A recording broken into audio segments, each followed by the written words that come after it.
I don't know what lessons we can derive from, the first 6 months of me not really seeing a lot of growth. But I do think it's fair to say, well, you just started recording a podcast. You kept putting it on all the Stitchers and we're hoping for organic sharing to occur. That does work and organic sharing will happen. Yeah.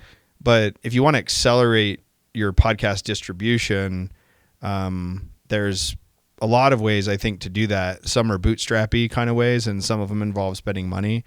The first thing I would probably say is I remember feeling like, okay, I want to get my podcast to be talked about on other people's podcasts. Okay. So I was like, I've got to go to people that are speaking and have a podcast and already are talking to dentists. Yeah. And see if I can get on their show. Already have a following, right? Yeah. And then I'll put them on my show.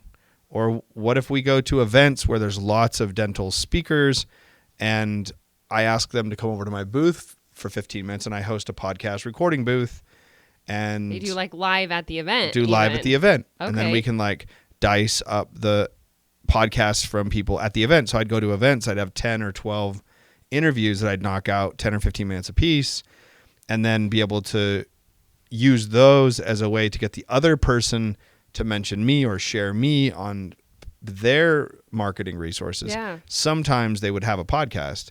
And when people had a podcast, that's when I would notice like the biggest growth in my podcast.